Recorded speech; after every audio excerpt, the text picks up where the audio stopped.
the last 5 Rumbles, we've decided to give a little spotlight to either an allied organization or one of our co-sponsors. And tonight, we're so fortunate to have Chris De La Cruz here from Together Lab, because Together Lab's work goes right along with what we're talking about tonight. So I want Chris to come up and talk about Together Lab for 5 minutes.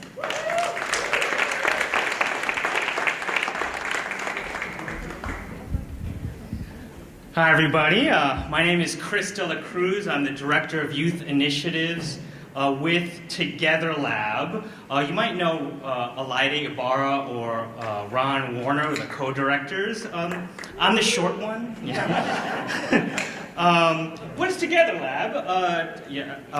Together Lab builds community power to transform systems that exploit people and planet. And we do that through communities of care and relational organizing for an Oregon where all belong.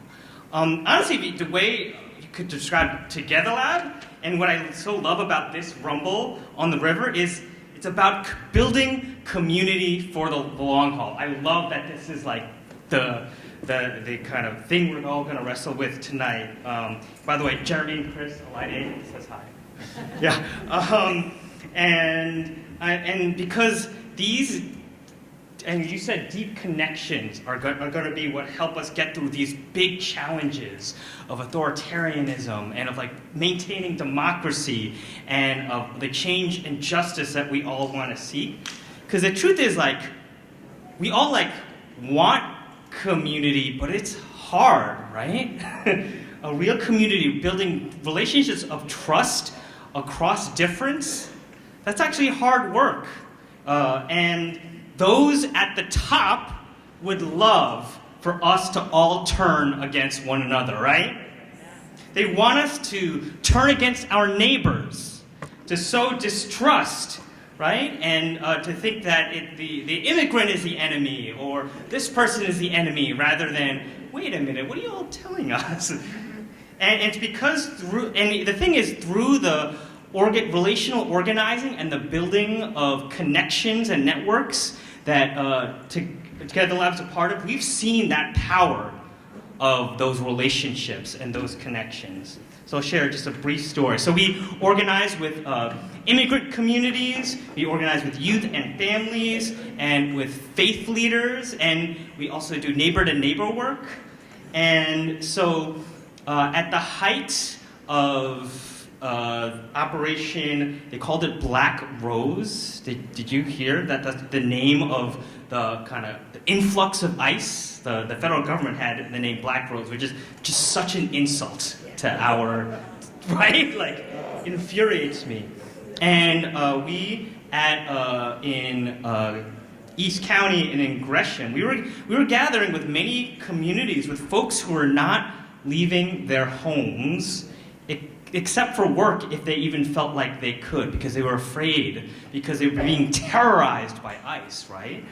And we were meeting, including in a church basement at Santa Cruz, and we realized that Gresham was not, as we were doing listening sessions with these folks, they were like, wait a minute, these folks, like, our city isn't like helping protect us. And so there started to be a movement within the neighborhoods of like, let's at least call for a state of emergency to unlock funds, right? Yeah. And so at the time, that wasn't something that the city council wanted to was considering, but and folks that we were directly impacted wanted to be at the city council to say just how important this was, but they felt that it wasn't safe to be there. But we were also building connections with other folks in the neighborhood who, and with faith leaders in the community.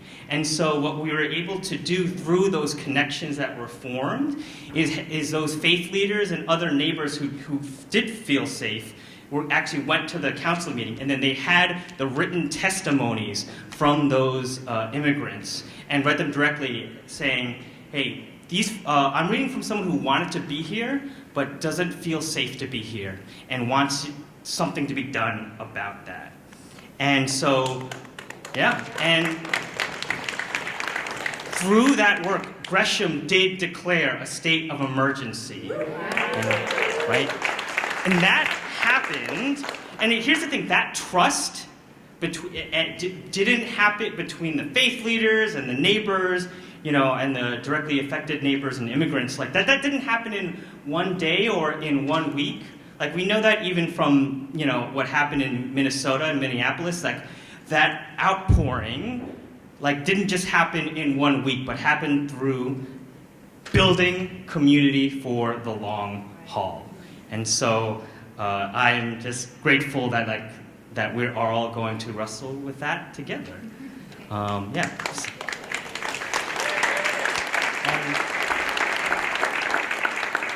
If people want to know more about Together Lab, should I just give you like an email address that we email out? Yeah. So yeah, if you want to know about Together Lab and more of our work, that will be emailed out to you if you signed in. Thank you. Thank you, Chris. Oh, I had a slide for Chris, sorry. I had a slide for you, but it wasn't up behind you. Okay. Now I'd like to introduce our first panel speaker, Amie Thurber, who teaches at Portland State and is experimenting with how to build equitable communities, including in her neighborhood, and has a lot of experience and thoughts about how you start working in your neighborhood.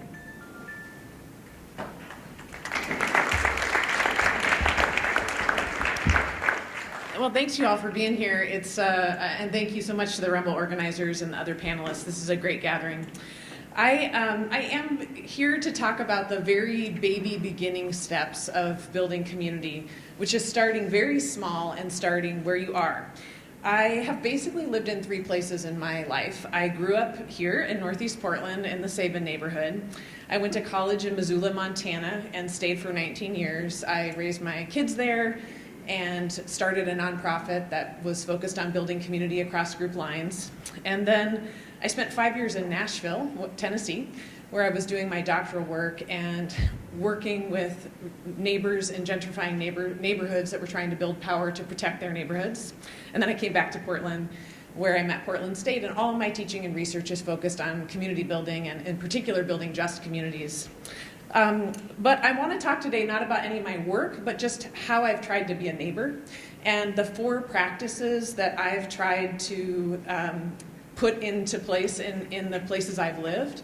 And I want to share some examples from my life, not because they're spectacular, but because they're simple, and hopefully they can help you think about the things you're maybe already doing to build community, the things you could be doing, or the things you could be inspiring others to do.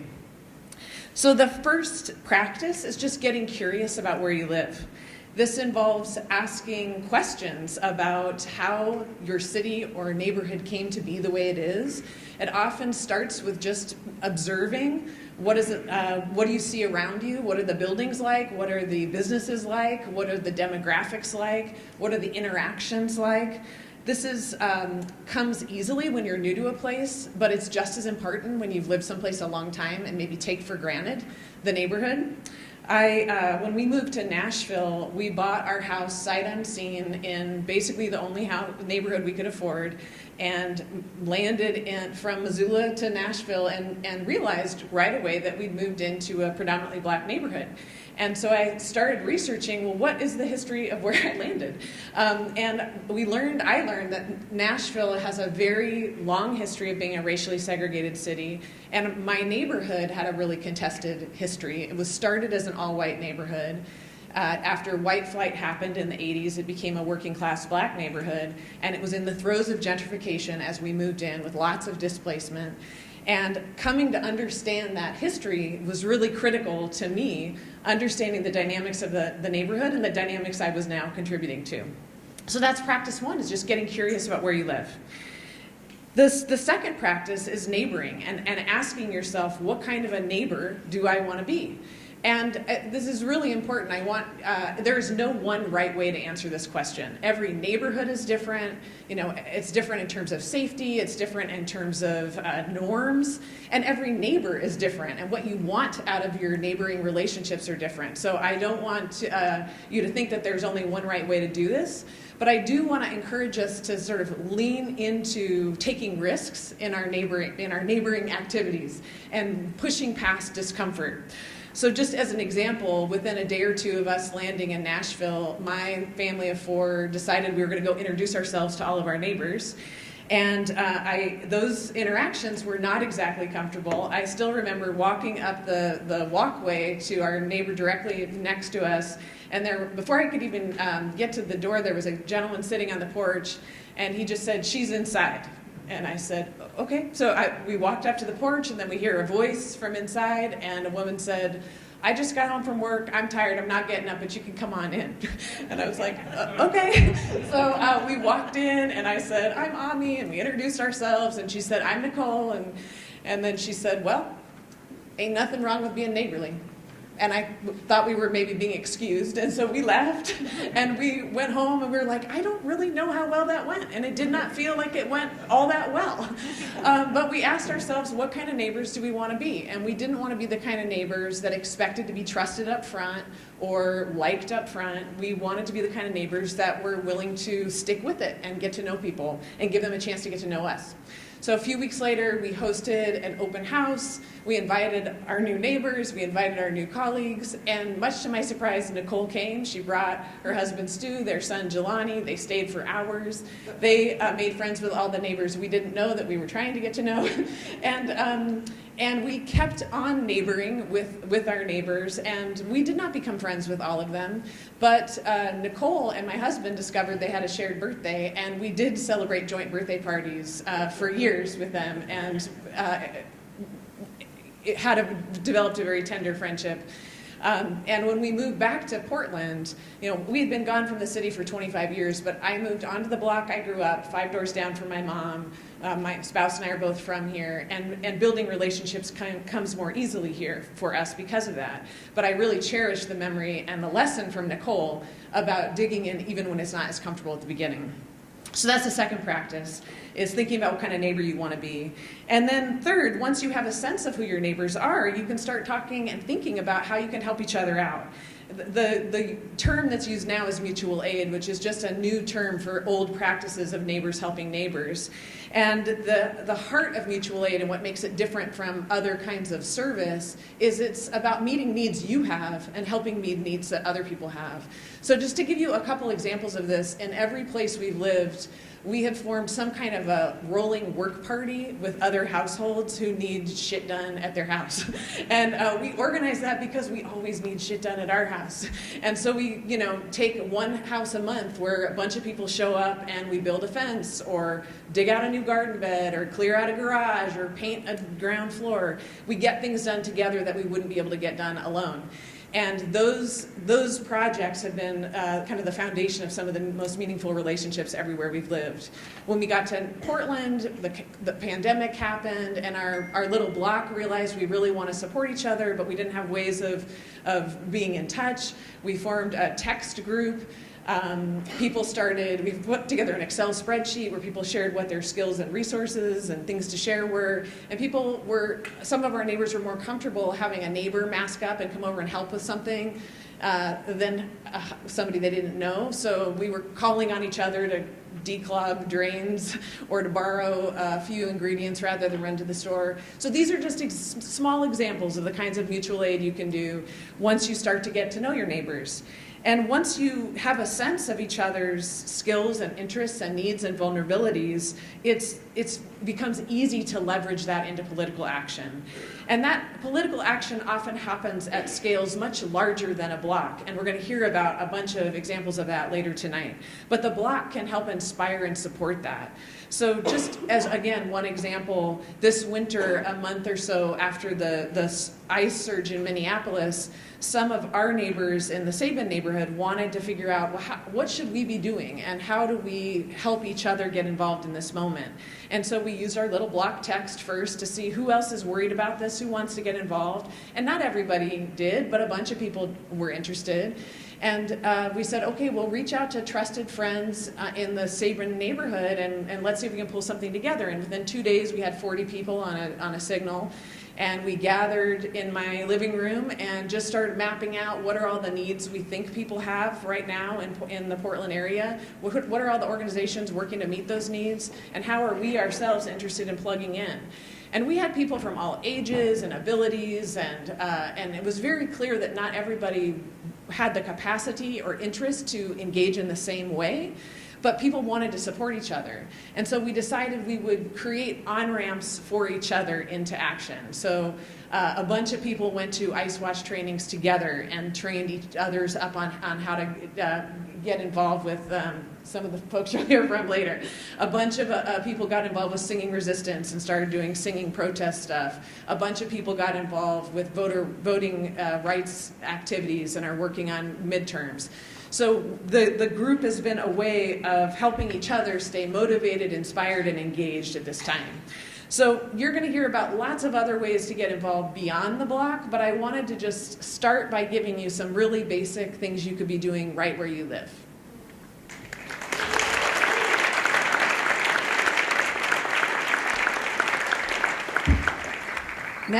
Now it's your turn to talk to each other for about 15, maybe 20 minutes. I have little sets of questions on the table, but it's probably, that first set of questions is probably too much, so pick one or two to focus on. And I'll let you know when we have 5 minutes left. But also, make sure you let people know which part of the district you're in, and if there are connections that are really close by that you get to make here tonight or not. So at least do a little mapping at the table.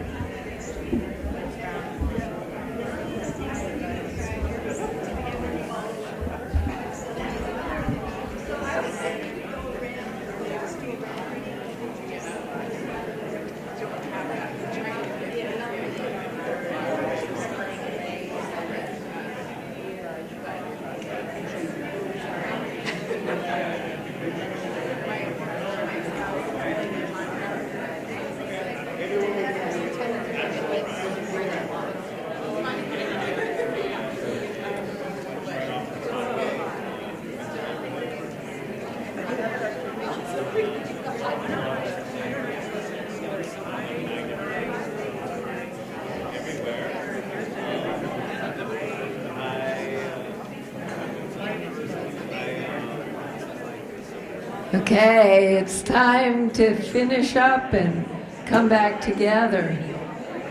And be sure if there's anything that really excited you or that you'd like somebody to follow up with you about at your table, be sure and take some notes and write it down and give it to us. But now we're going to move on and hear from two other people who are organizing in neighborhoods. And right now I'd like to introduce Jeremy Simmer, who's somebody I've known for a long time because he works in the labor movement as well and is a founder of Worth Fighting for St. John's, which when you talk about neighborhood organizing in Portland is one of the places that gets really held up. So I'm excited to hear about this.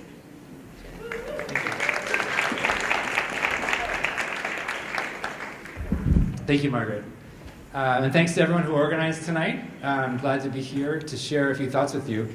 Like Margaret said, my name's Jeremy, he, him pronouns. I am part of Worth Fighting for St. John's, and I'm here to share just some stories and notes about what we've done, what's worked, some of our challenges, with the hope that it might inspire some of your work in your neighborhoods. Now, I'm sure everyone here can remember what it felt like Election Day of 2024, when suddenly we were hit like a ton of bricks. And 2 days later, there was a national online mass call, they called it. It was organized by the Working Families Party and Indivisible and a bunch of groups. And my wife said, we got to join this. I was like, okay. You know, we were scared, you know, nervous. And we joined this call, and these national leaders, who some of whom we were already familiar with, we'd read their stuff, we'd seen them online, they said, look, folks, honestly, we don't have a plan. We know this is going to be bad. We know this is going to be really bad, but we don't really know exactly what's coming at us. So here's what you need to do. Go meet your neighbors. Go meet your neighbors, build relationships, get started, get ready. This is going to be hard. And so we said, okay, we're going to go meet our neighbors. Now, my family and I moved to St. John's 8 years ago. We're still the newcomers because next door, there's one woman who's been there for 70 years. And then the next door neighbors after that, if you add them up, they've been there for 150 years. But we started to get to know some people with some neighborhood activism, the PTA at our school. We started calling people. And honestly, not that many people responded and didn't want to show up to a meeting, except for one friend, our friend Nafisa, who's also an organizer with Jobs with Justice. And we called a public meeting, and we used some of the nifty online tools that were provided by this national coalition. And we said, we'll see what happens. Well, 40 people showed up, and we were very pleased with that. This was in December of 2024. And then the next month, 50 or 60 people showed up. And then Inauguration Day happened, and suddenly so many people who had just been sort of at home doom scrolling and worrying and drinking and doing whatever they were doing. I think a lot of people realized, uh-oh, this is real. This isn't a nightmare. This is really happening. We got to do something. So we had 150 people show up in February. What we have done the last, year and a half or so, is a lot of experimenting, and we started with some brainstorms. So I'm going to share with you a little bit about the work that we've done, how we've done it, and some lessons learned. Being brief is not my specialty. I've already spent 4 minutes, so I better get on it. So from the beginning, we brainstormed, what do we think the threats are? And we ended up establishing a number of work groups, including immigrant solidarity and transgender solidarity. Now, we continue to have a transgender and LGBTQ caucus, but basically it's just we show up for a Transgender Day of Visibility every year, and there's some social events, especially for the trans neighbors. But the bulk of our work has ended up being about immigrant solidarity. We soon started promoting Migrant Watch trainings with the Portland Immigrant Rights Coalition. And of course, being in North Portland, we were hit very hard by that so-called Operation Black Rose. In October, November, December, we had just like rows of massive SUVs rolling up and down our streets, terrorizing the neighborhood. But we were prepared. We'd already been organizing for many months. And so we had dozens of people who were trained to go out. Of course, we couldn't stop them, but we were observing, reporting back to PERC and to other networks, blowing whistles, and getting the word out. And it's hard to know, but we do believe that we helped reduce the impact and help some families stay safe.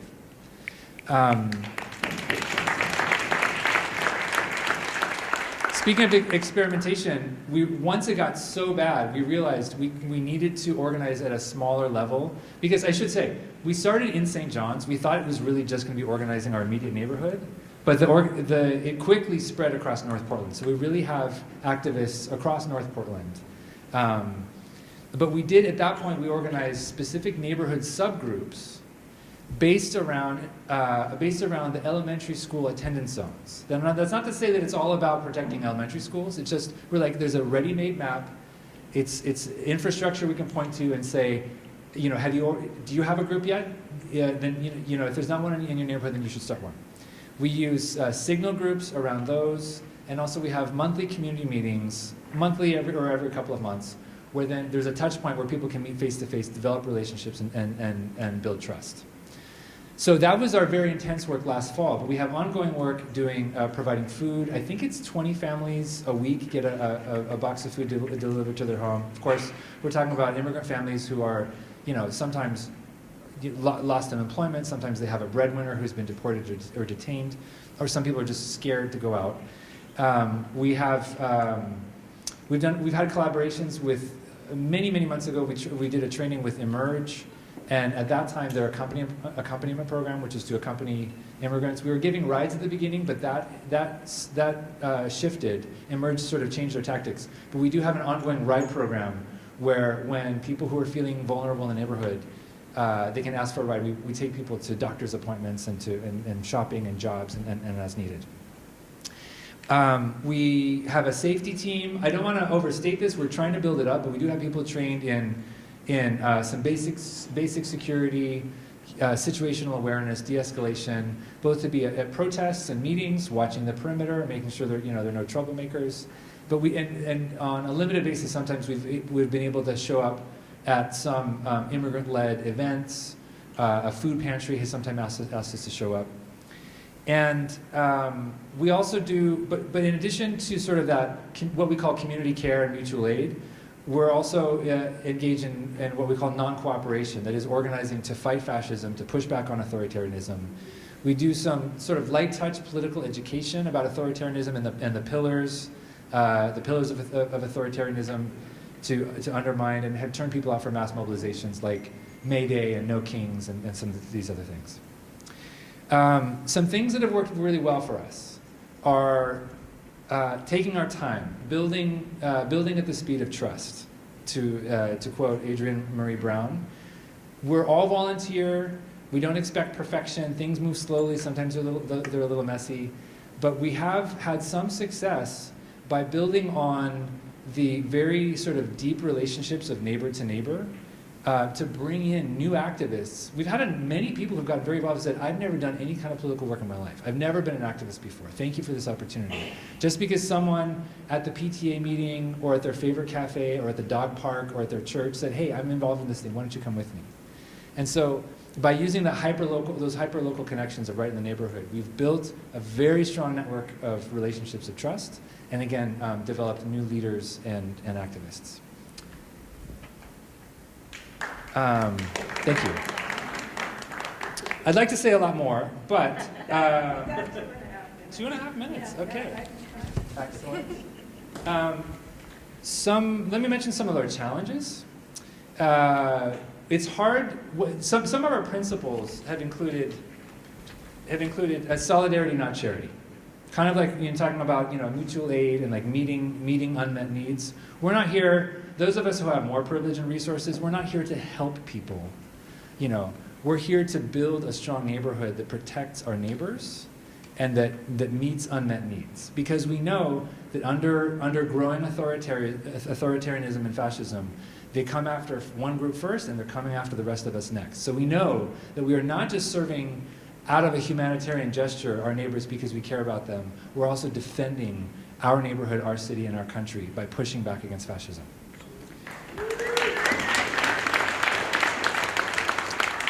We've made efforts in creating inclusive spaces. I wish I could say that we're 100% like ADA compliant. We do make sure the things are ADA accessible in terms of wheelchairs and such.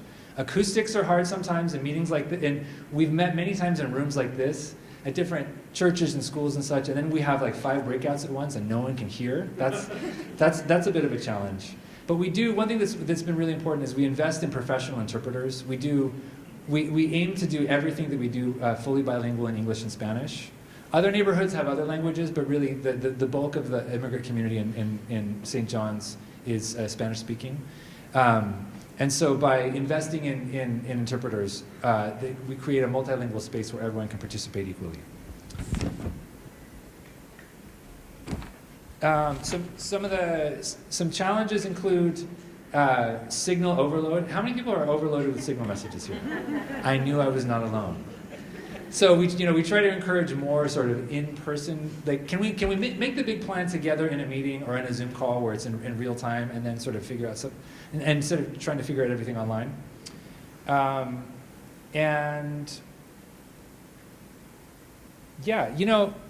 think I'll just close by saying that again. We didn't know what we were going to do when we started this. We literally were just 3 friends who said, let's convene our neighborhood. And by providing a little leadership and then looking to new leaders, by building a program, hey, let's get some food boxes together. It was just 1 or 2 to start, but then more people got involved. Sort of little by little, we've been able to build these networks that have been building power through the neighborhood and a lot of really positive relationships, which I know are going to serve us not just to survive this very difficult period, but will also serve us in other ways in political organizing and climate defense, and also friendships and just human connection in a neighborhood for years to come. Thank you.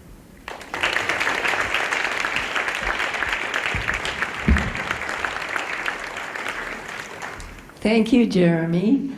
Now we're going to hear from Simone Crowe, who is with Thrive East PDX, and she's a massage therapist and an organizer and co-chair of the Oregon chapter of Sierra Club, and she has a lot to say about how we take care of ourselves and each other as we do the work.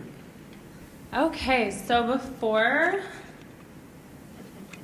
I begin, I invite you to all take a deep breath with me.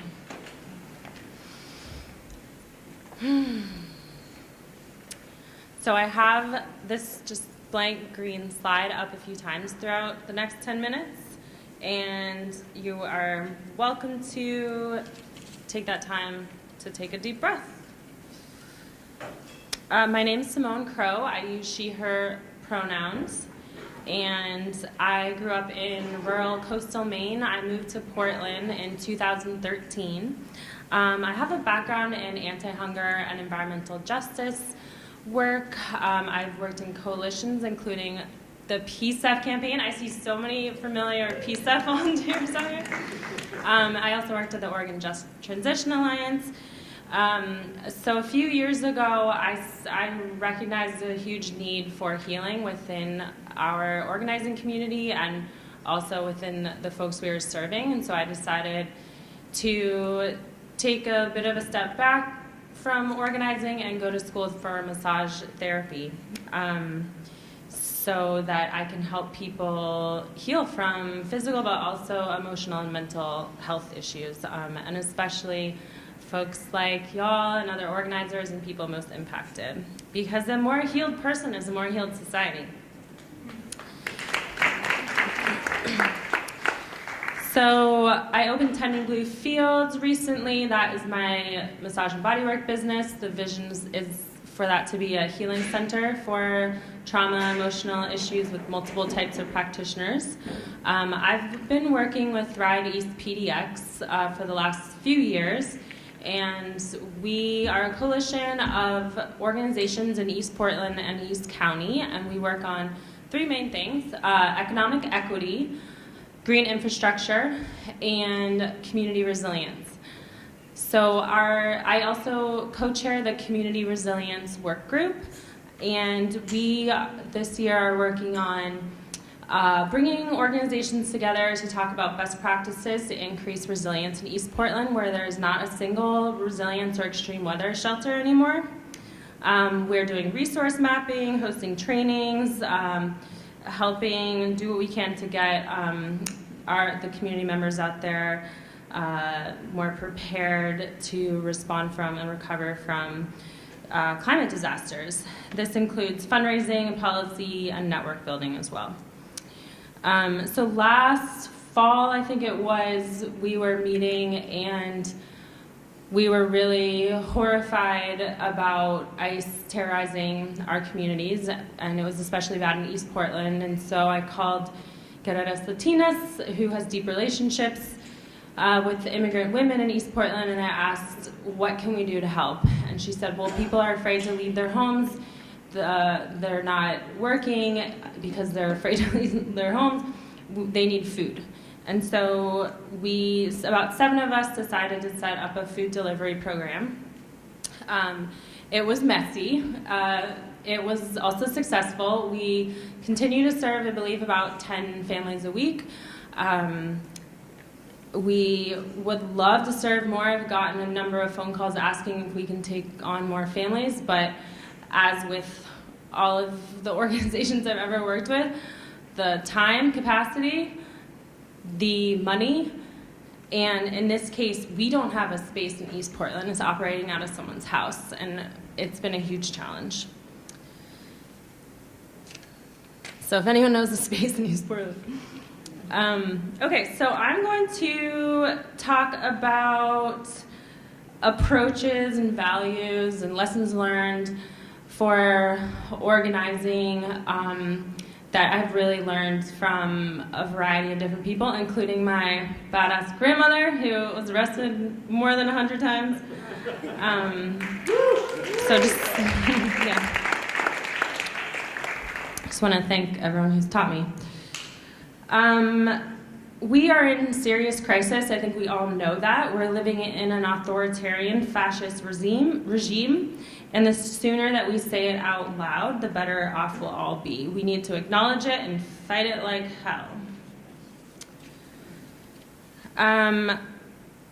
So we all know housing is a huge crisis in Portland, and we also know that housing is our first line of defense for many different issues, including extreme weather events. And it also represents the intersecting problems and issues in our society. Who is very much at risk and rapidly becoming homeless in Portland right now? Immigrants. Because of delayed work visas, folks don't have income and are really struggling. And I was so heartened to see all of the passion and attention and organizing for and with immigrants last fall, and that has really dropped off. The volunteerism and the donations have really dropped off despite the ongoing needs. So one way to help is to donate to Guerreras Latinas. And another way is to start talking to your neighbors about this. I've met with other immigrant mutual aid organizers recently, and one of them started a neighbor-to-neighbor fundraising campaign. But yeah, even just telling people it's still an issue, it's really important. This is basically about my hope and deep knowing that we're going to be okay. I wasn't expecting to get emotional because of all of you. This is the last Rumble on the River, and we're going to Marie Kondo the fossil fuels and data centers, and just, yeah, they're not bringing us joy.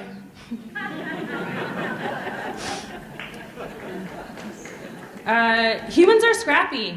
We're going to survive. It might get burnt down, but we're going to rebuild, and we're going to rebuild better.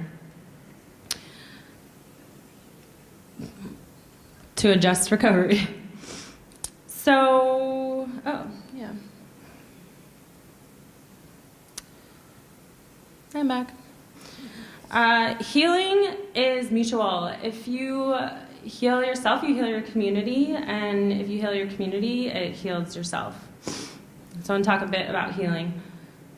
Rest, I really want to underscore in this crazy, fast-paced society where all these problems are getting thrown at us, and it feels like we have a million tabs open, and there's just so much to do. Rest is so valuable. It's a period of incubation. It's like pregnancy. The cells are growing.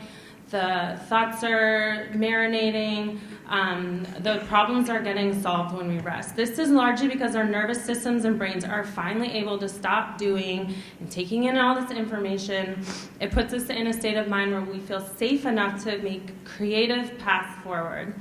If you start tracking your intuition, you might notice that a lot of or it's strongest first thing in the morning after you wake up. Sleep on it is good advice for a reason. So slow down. I'm talking to myself too. Less is more. And I was also going to quote that Adrienne Marie Brown, move at the speed of trust for relationships. And I also just want to say that taking care of your body isn't about individual optimization. It's about showing up fully so you can care for others alongside and within the collective. One of our main organizers for the food delivery program she held the relationships. She did so much work. People were calling her at all hours of the day, talking about really their sad experiences, you know, suicides and mental health issues and really tough things. And her back went out one week, and the program came to a halt. We couldn't keep going. So rest and also distribute labor. I believe in the value of pushing comfort zones, seeking new ideas, experimenting with new roles and skills. In the food delivery program, I did fundraising in a way I haven't done before. I pushed myself to speak Spanish with recipients. And with our community resilience work group, at the very first meeting, we asked members not only to share what their strengths and skills were, but what did they want to learn so that we could help them do that. And it doesn't have to go for just work. Take a painting class.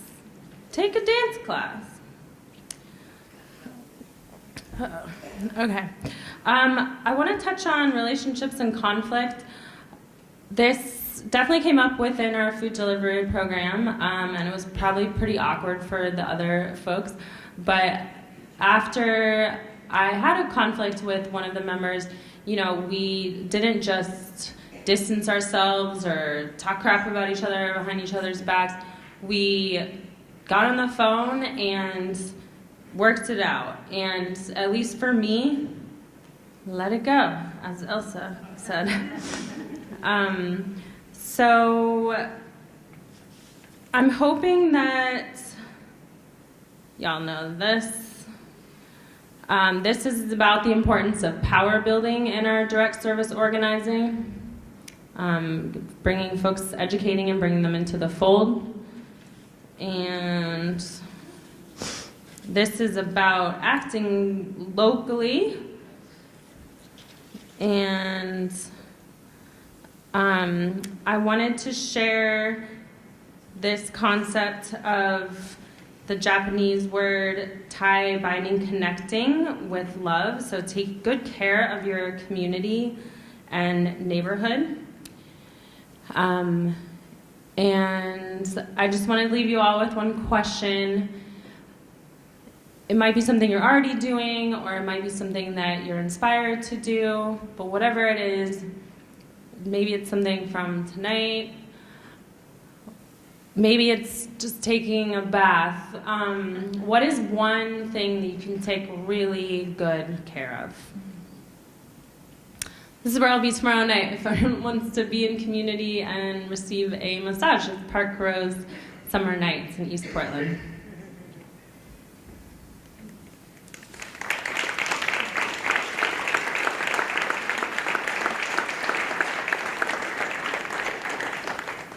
Thanks, Simone.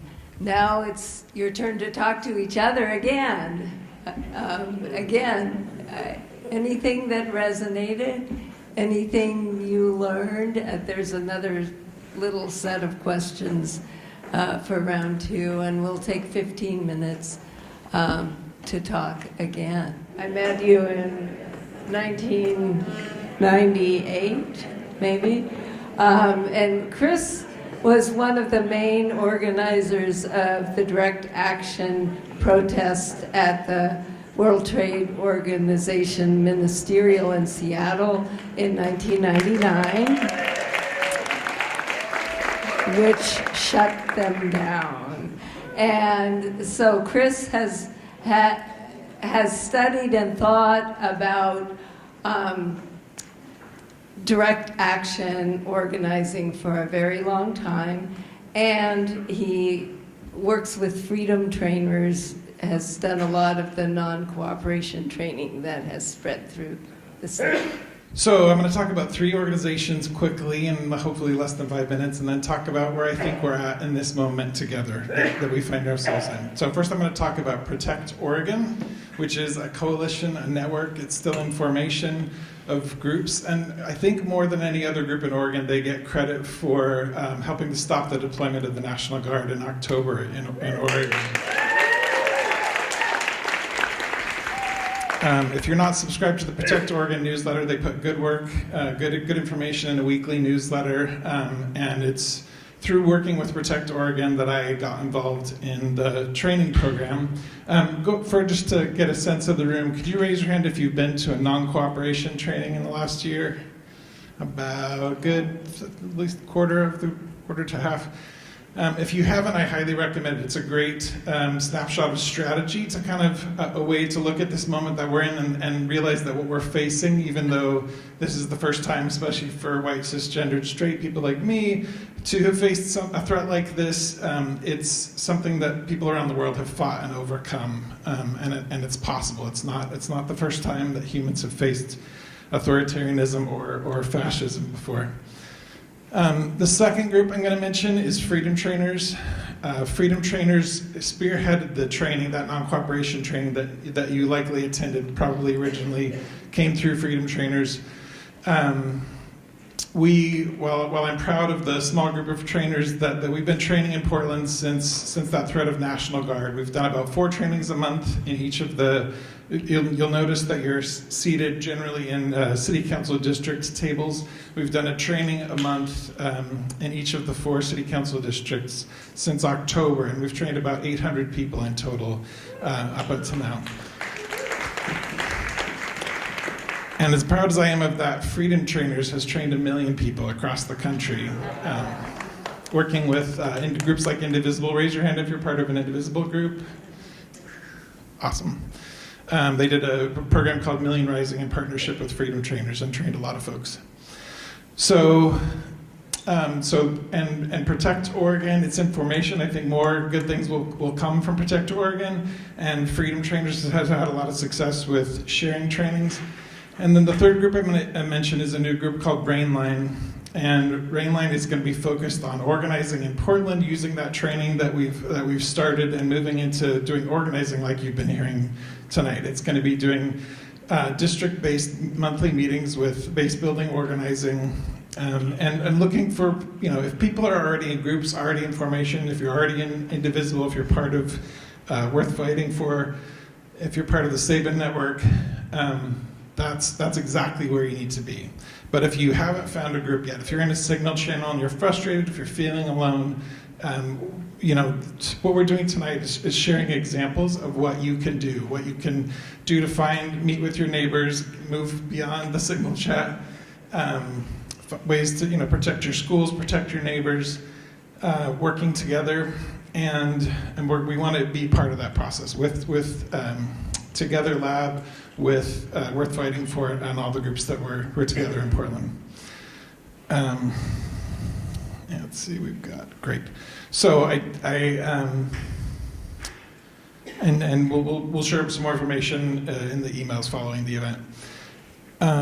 But I also want to talk about, so the moment that we're in, right? If you show up to the events normally as an individual, right? That's as an activist, you show up. You might show up like, I'm going to go to No Kings, or when you're thinking about it, if you're thinking about yourself as an individual, in this moment, the time that we're in is a time to look for your people, look for finding ways to connect, whether it's your neighbor, whether it's an affinity group, whether it's your coworkers, whether it's you're part of a union.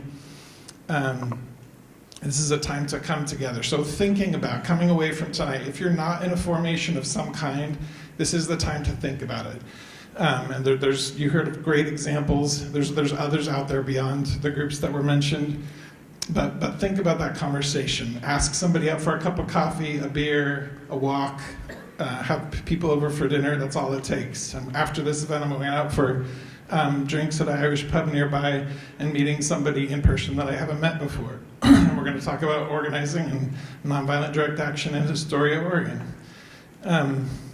And to do that, though, it's not just about finding your group and being done, right? It's not just get together in Sabin, and that's the place. That's where you want to get to if you're not there yet.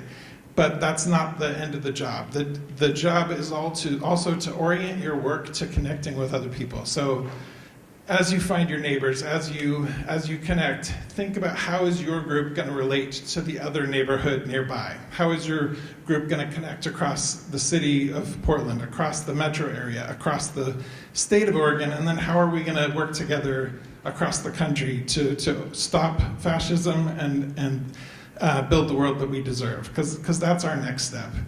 We have about 2 years until the 2028 elections. There's lots of work, lots of organizing that needs to happen. It's not just only about the voted, it's about the organizing and building. Minneapolis, right, set the high bar for us. We're not where Minneapolis is, but we can get really far in the next 2 years. So as we think about moving towards 2028 and getting together in your neighborhoods, think also about how to connect. How are you thinking about, actually, I'm not gonna go through these slides at length, but if you haven't yet subscribed to Scott Nakagawa's Anti-Authoritarian Playbook on Substack, it's incredible. He puts out analysis multiple times a week, including this framework of many springs, one river. The core idea is simple. Powerful movements are not built from a single source. They are built from many independent streams, local organizations, faith communities, labor unions, advocacy groups, neighborhood networks, each rooted in its own community, each drawing on its own energy and leadership. These are the springs. Separately, they are real but limited. A spring can water a field, it cannot move society.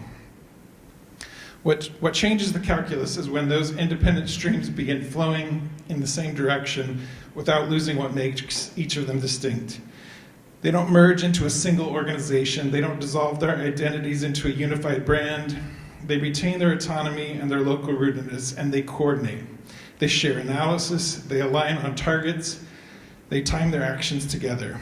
And the combined force of all of these streams becomes something qualitatively different from any one of them, a river with the power to reshape the landscape.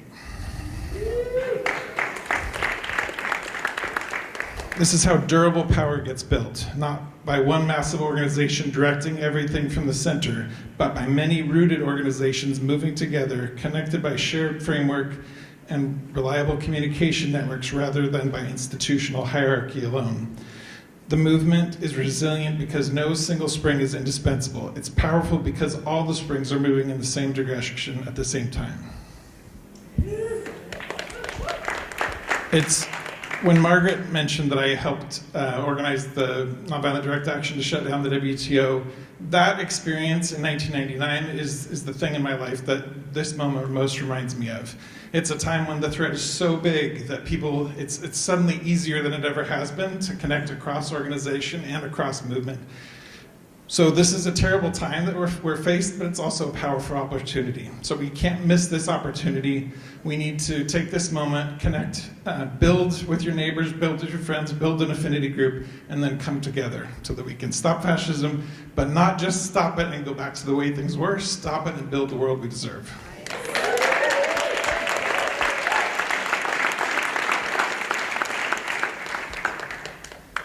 I really wish we could hear from every table about your conversations, but we can't. So if you have something you would like to communicate to the organizers or to any of these organizations, please write something down. But right now we're going to take about 15 minutes and do some Q&A. And if you can pick up those mics, we'll start with seeing if the panelists have any questions for each other. I actually wanted to ask the panelists, since they've all been organizing in various forms over the last few months, what do you know now that you wish you knew when you started your neighborhood organizing? Okay, yeah, I can start. I don't know. I think I've been stewing over that question since you gave us a heads up about it a few minutes ago. And something you just said sort of clicked for me around the power of people coming together, not through like one institution. I've worked at nonprofits, I've advocated to lawmakers in the government, and this work I've been doing the past couple of years is different in that it's all volunteer run. East Portlanders who live there and are struggling and still make the time to show up for their communities. And yes, we partner with and advocate to the institutions, but I'm not going to name any names. There are big orgs in East Portland who don't have capacity to feed people in East Portland. Instead, it's done by a bunch of volunteers. And yeah, I just think there's kind of a newfound respect and recognition of what we can achieve together in our free time.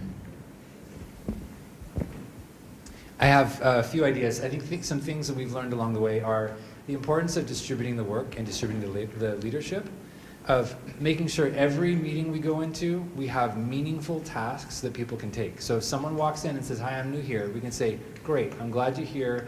Here's some ways to get involved. Would you like to join this team, that team, would you like," and offer things for people to do.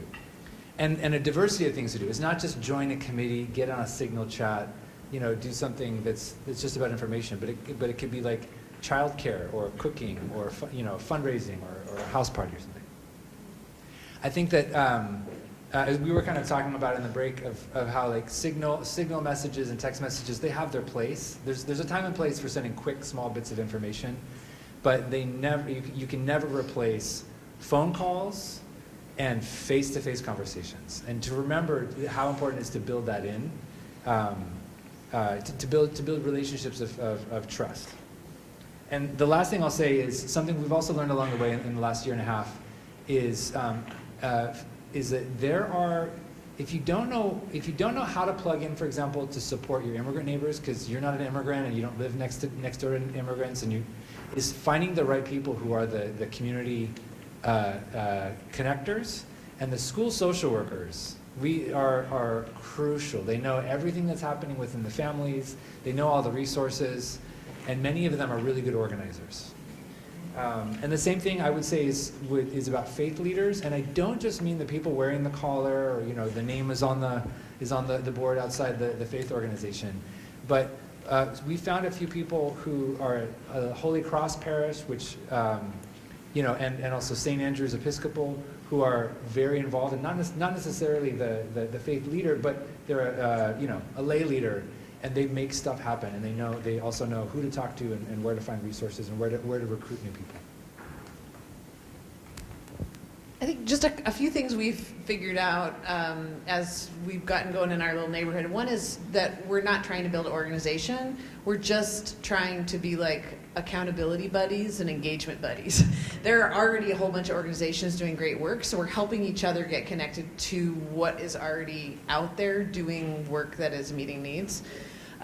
Also, we had to be clear really right away that we're not trying to get everybody to do the same action, and because it was easy to get bogged down by people disagreeing with different tactics. So it's just inviting people in. And like, hey, I'm going to protest at ICE. Anybody want to come? Like, hey, I'm going to deliver food boxes. Anybody want to come? Hey, I'm going, and that's worked really well. And we don't spend any time debating about tactics.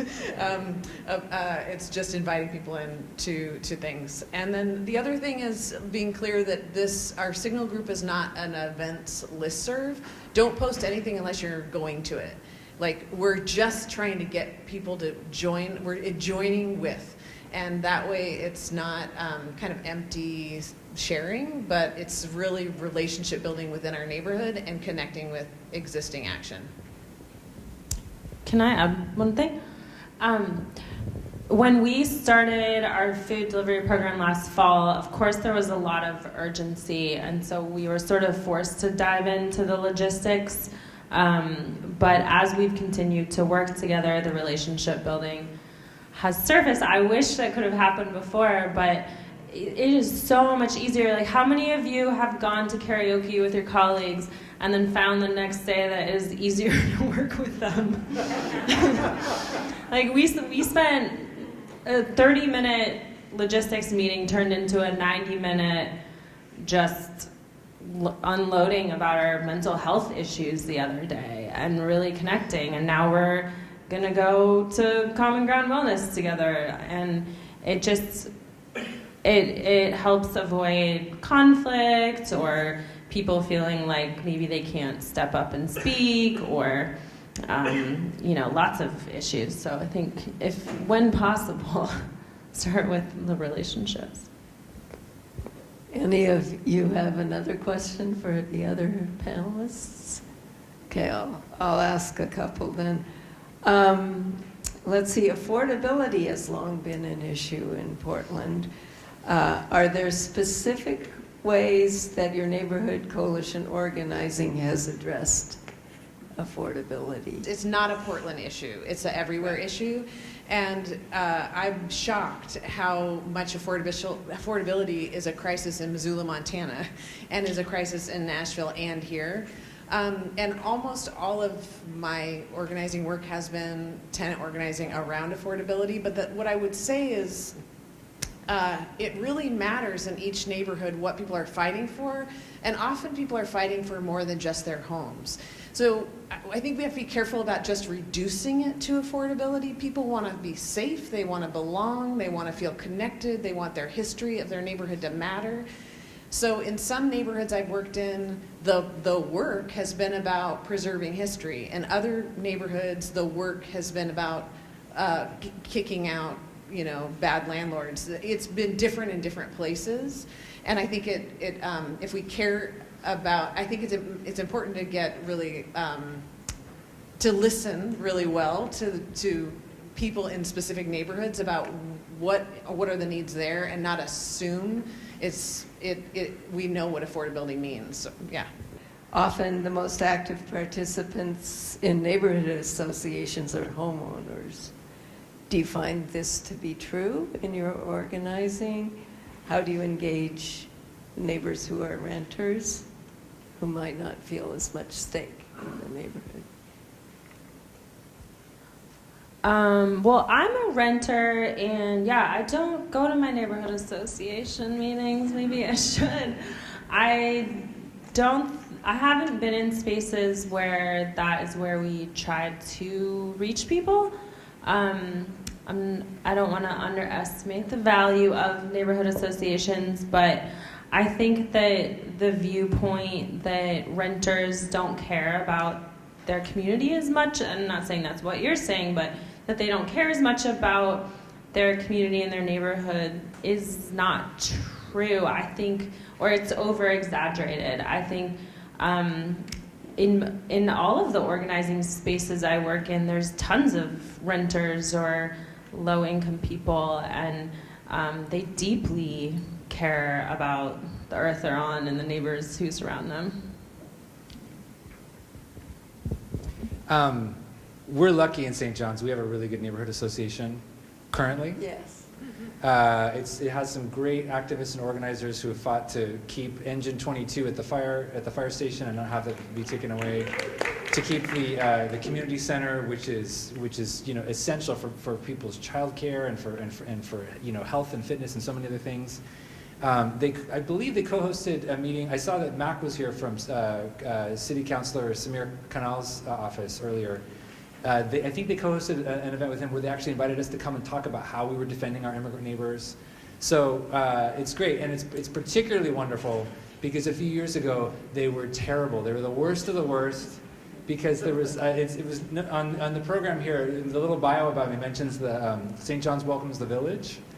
There was this proposal to create affordable transitional housing of little tiny houses on an empty church lot.